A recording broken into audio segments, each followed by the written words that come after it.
అసెంబ్లీలో కూటమి ప్రభుత్వం ప్రవేశపెట్టిన బడ్జెట్పై వైసీపీ నేతలు సెటైర్లు వేశారు. ఏపీ బడ్జెట్ ఆత్మస్తుతి పరనిందలా ఉందని శాసనమండలి ప్రతిపక్ష నేత బొత్స సత్యనారాయణ ఎద్దేవా చేశారు.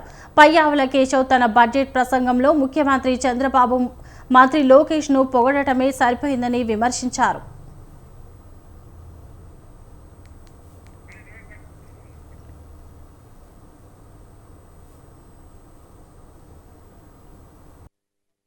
ప్రవేశపెట్టారు ఫుల్ ప్రెసిడెంట్ బడ్జెట్ని 25-26 సంవత్సరాలకు సంబంధించి బడ్జెట్ని ప్రారంభించిన దగ్గర చూసాం. అంతా ఆత్మస్తుతి పరనింద, గత ప్రభుత్వాన్ని దూషించడం, తండ్రి కొడుకుల్ని పోడుకోవడం. నేను ఎప్పుడు 3 సార్లు ఈ రాష్ట్రంలో నేను కేబినెట్ మంత్రిగా చేశాను. ఇప్పుడు భగవంతుడి దయ వల్ల, ప్రజల దయ వల్ల ఎల్ఓపిగా కూడా ఉన్నాను.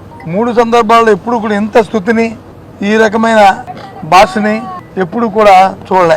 చాలా దురదృష్టం ఈ సాంప్రదాయం, ఈ సంస్కారం, ఈ సాంప్రదాయం. ఎందుకు మరి అన్నిసార్లు ప్రమోట్ చేసుకోవాల్సిన అవసరాలు, ఆ పేర్లు చెప్పుకోవాల్సిన అవసరాలు వస్తున్నాయో మాకు సరే. అది ప్రభుత్వం వాళ్ళకి ఇచ్చిన అవకాశాన్ని ఆ విధంగా సూపర్ 6 హామీలను ప్రభుత్వం విస్మరించిందని, మహిళలు, విద్యార్థులు, రైతుల కోసం చేసిన కేటాయింపులు అరకొరగా ఉన్నాయని బొత్స అన్నారు. ప్రజలు ఇచ్చిన అవకాశాన్ని కూటమి ప్రభుత్వం దుర్వినియోగం చేస్తుందని బొత్స దుయ్యపట్టారు. కూటమి ఇచ్చిన వాగ్దానాల్లో అరకొరగా 1-2 తప్ప వేటికి బడ్జెట్లో ప్రాధాన్యత కల్పించలేదని చెప్పారు. లేదు, మహిళకు వచ్చి 18 సంవత్సరాలు నేను మహిళకి 15,000 రూపాయలకి ఇస్తామన్నారు. లేదు, 50 సంవత్సరాలు నేను మహిళకి వచ్చి వాళ్ళకి వృత్తి ఇస్తానన్నారు. లేదు, విద్యార్థులకు వచ్చి నిరుద్యోగ వృత్తి ఇస్తా అన్నారు. రైతుకు వచ్చి 20,000 రూపాయలు రైతుకి భరోసా ఇస్తా అన్నారు. కేంద్రం ఇచ్చిన దాంతో కలుపుకొని, కేంద్రం ఇచ్చిన దాంతో కలుపుకోకుండా మరి దాని తగ్గ కేటాయింపులు చూస్తే అరకొరిక. రైతుకి ఇచ్చిన రైతు భరోసాకు కానీ, లేదు తల్లికి వందనం కానీ ఆ రోజు చెప్పారు.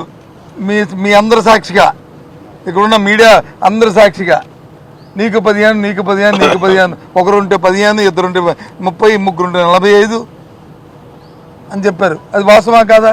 అంటే ఈరోజు 1వ తరగతి నుంచి 12వ తరగతి వరకు చదువుతున్న విద్యార్థులు, రైతుల పరిస్థితి మరింత దారుణంగా ఉందని బొత్స అన్నారు. వైసీపీ ప్రభుత్వంలో ధరల స్థిరీకరణ నిధి 3,000 కోట్లు కేటాయించాం, కానీ ఈ బడ్జెట్లో 300 కోట్లు కేటాయించారని బొత్స అన్నారు. మిర్చి రైతుల సమస్యపై పోరాటం చేస్తే జగన్పై కేసు పెట్టారన్నారు. ఎంతసేపు పొగుడుకోవడం తప్ప రైతుల సమస్యలను పట్టించుకోవడం లేదని చెప్పారు. అసలు రైతులకు గిట్టుబాటు ధర లేక చాలా ఇబ్బందులు పడుతున్నాయి. ఈ రాష్ట్రంలో అవసరమైనప్పుడు మార్కెట్ ఇంటర్వెన్షన్ చేసి వాళ్ళు ఆదుకోవాల్సిన ఈ తరుణంలో గత ప్రభుత్వంలో 3,000 కోట్ల రూపాయలు వచ్చి మార్కెట్ ఇంటర్వెన్షన్ పెడితే, అటు మార్కెట్ ద్వారా లేకపోతే మార్కెట్ కమిటీల ద్వారా దాన్ని అవసరమైతే కొనిపించి వాటిని వచ్చి సరసమైన ధరలు మరి పక్క అమ్మి ఏదైనా వ్యత్యాసం వస్తే ఆ వ్యత్యాసాన్ని ప్రభుత్వం భరించేటట్లు పెడితే, ఈ సంవత్సరం ఇప్పుడు బడ్జెట్లో 300 కోట్లు పెట్టారండి. 300 అంటే 300 అంటే ఒక 0 తీశారు. 3,000 ఎక్కడ, 300 ఎక్కడ? కూటమి ప్రభుత్వం బడ్జెట్పై మాజీ ఆర్థిక మంత్రి బుగ్గన రాజేంద్రనాథ్ సెటైర్లు వేశారు. అప్పుల లెక్కలపై ప్రభుత్వం కరెక్టా, కరెక్టా కూటమి నేతలు చెప్పాలని డిమాండ్ చేశారు. అప్పుల లెక్కలపై కూటమి సర్కార్ చేస్తున్న సర్కస్ చూస్తుంటే ఆశ్చర్యం వేస్తుందని అన్నారు. కూటమి సర్కార్ బడ్జెట్ను మసిపూసి మారేడుకాయ చేసిందన్నారు. బడ్జెట్లో అప్పుల లెక్కలు మాయం చేశారని చెప్పారు. చంద్రబాబు ఎప్పుడు పీఠం ఎక్కినా రెవెన్యూ లోటు ఉంటుందని బుగ్గన అన్నారు. సూపర్ 6లో ఒక్క పథకాన్ని కూడా అమలు చేయలేదని, సంపద ఎక్కడ సృష్టించారో నిజాయితీగా చెప్పగలరా అని ప్రశ్నించారు. సంపద సృష్టి అంటే ఇదేనా? స్థూల ఉత్పత్తిపై కూటమి సర్కార్ పచ్చి అబద్ధాలు చెప్పిందన్నారు. గత బడ్జెట్లో కేటాయించిన నిధులకే దిక్కులేదు అని చెప్పారు.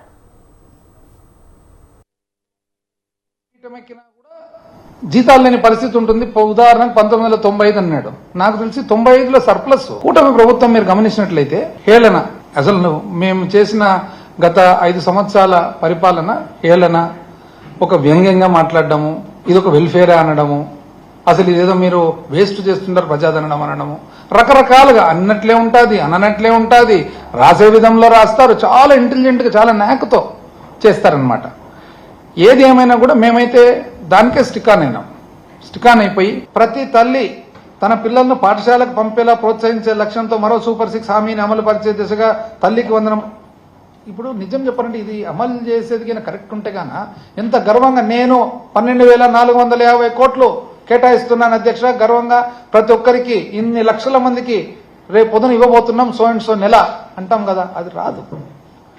ఎందుకంటే తల్లికి వందనము దాని కేటాయింపులు కూడా చూస్తే బడ్జెట్ ఇన్ బ్రీఫ్ లో చూస్తేనేమో 9,600 ఎంతనో చూపించినారు బడ్జెట్ ఇన్ బ్రీఫ్ లో.